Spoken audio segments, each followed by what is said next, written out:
Kita beralih ke informasi berikutnya, pemirsa. Langkah TNI yang akan melaporkan dugaan pidana aktivis medsos Ferry Irwandi terbentur perundang-undangan. Sesuai keputusan Mahkamah Konstitusi, laporan hanya bisa dilakukan perorangan, bukan institusi.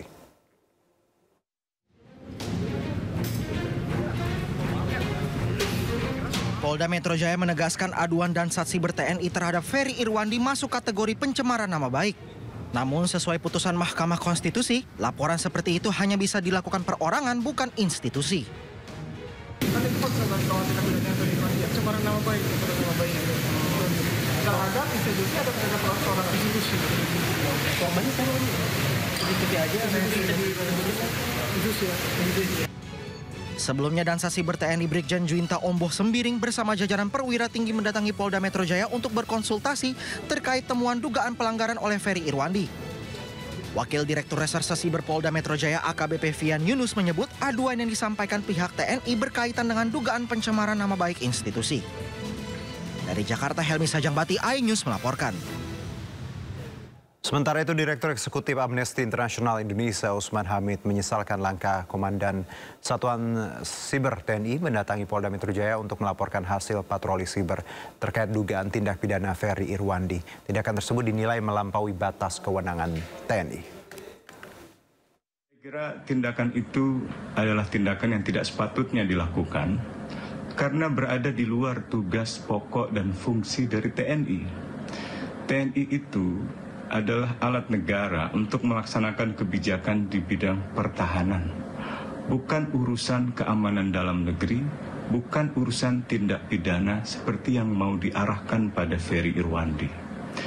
Kalaupun kita mau berbicara tentang ancaman cyber, seperti yang dimaksud oleh Komandan Satgas Cyber Mabes TNI, maka ancaman cyber yang dimaksud adalah ancaman cyber pertahanan atau cyber defense, bukan ancaman cyber segala ancaman. Kalau begini caranya, ini namanya ancaman terhadap. Sementara itu, pegiat media sosial Ferry Irwandi menjawab dugaan tindak pidana yang dituduhkan padanya oleh Komandan Satuan Siber TNI. Dengan tegas, Ferry menyatakan tidak akan lari dan akan menghadapi tuduhan tersebut.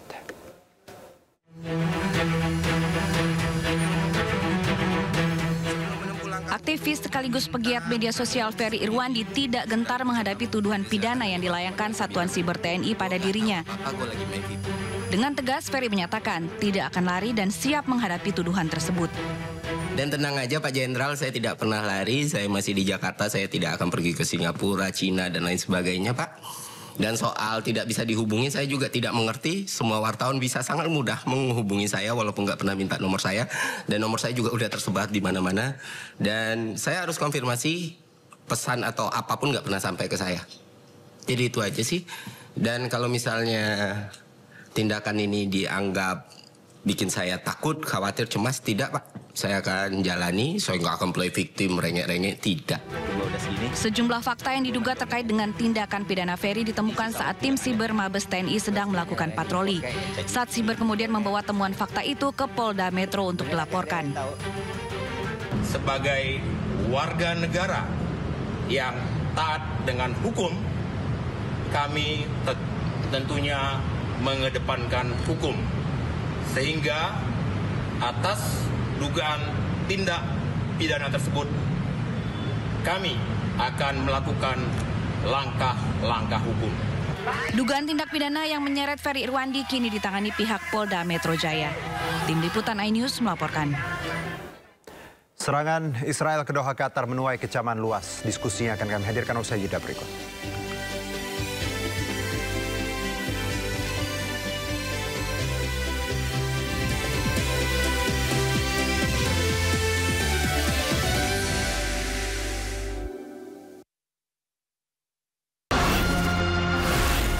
Isu terhangat sepekan terakhir. Ketujuh Republik Indonesia, Joko Widodo menduga ada agenda politik besar. Polisi merilis merek beras premium yang diduga Rangkuman berita viral. Sekolah rakyat gratis sangka kasus dugaan korupsi tata kelola minyak mentah. Sopir truk di Subang, Jawa Barat melakukan aksi mogok kerja. Sebelumnya, diplomat KBRI 5 Peru, Zetro Leonardo Purba, tewas ditembak orang tak dikenal. Peristiwa itu terjadi saat Zetro sedang bersepeda bersama sang istri di kawasan permukiman.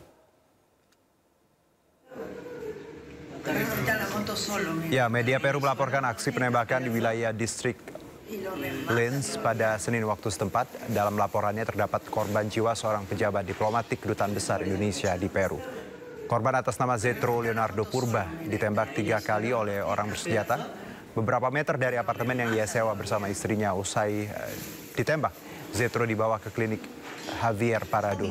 Namun dokter menyatakan diplomat itu meninggal saat berada di klinik. Indonesia en la puerta de un edificio en este distrito. Contigo, Casey, los detalles de información.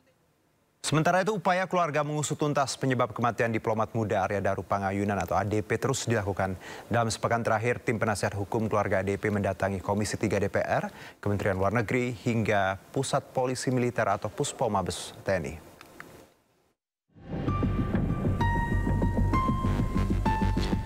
Keluarga Arya Daru Pangayunan menempuh sejumlah cara untuk memecahkan misteri penyebab kematian sang diplomat muda. Mereka meminta bantuan sejumlah pihak mulai dari DPR RI, Kementerian Luar Negeri, hingga TNI untuk mendorong pengusutan kembali kasus kematian Arya Daru. Selasa 9 September 2025, penasihat hukum keluarga Arya Daru Pangayunan menemui Puspom TNI di Cilangkap, Jakarta Timur. Bantuan dari Puspom TNI diharapkan bisa membuka lebih lebar penyelidikan yang dilakukan polisi.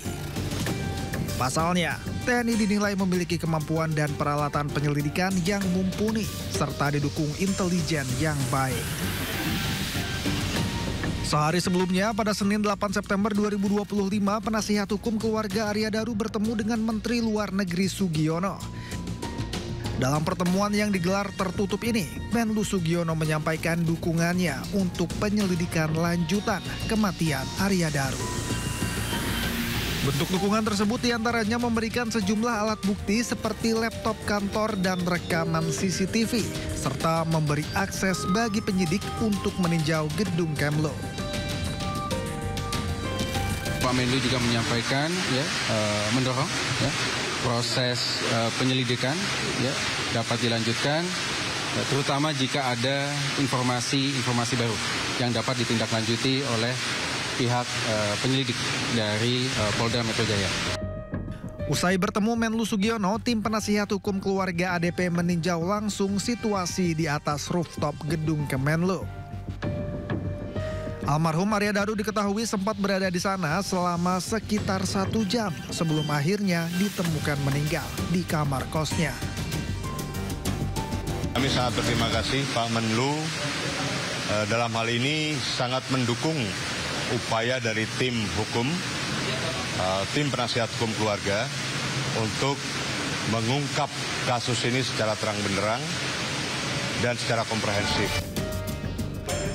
Rabu 3 September 2025, tim penasihat hukum keluarga Arya Daru menyerahkan surat permohonan untuk rapat dengar pendapat ke Komisi 3 DPR RI. Surat permohonan diserahkan secara langsung kepada Ketua Komisi 3 DPR Habibur Rahman. Dibawanya kasus kematian diplomat muda Arya Daru ke DPR diharapkan dapat menyingkap kejanggalan-kejanggalan yang masih menyelimuti kasus ini. Sebelumnya, Polda Metro Jaya menyimpulkan ADP meninggal tanpa ada keterlibatan pihak lain dan tidak ditemukan tindak pidana. Namun, Polda Metro Jaya terbuka untuk mendalami kembali kasus kematian ADP jika terdapat informasi baru. Tim Liputan, iNews melaporkan.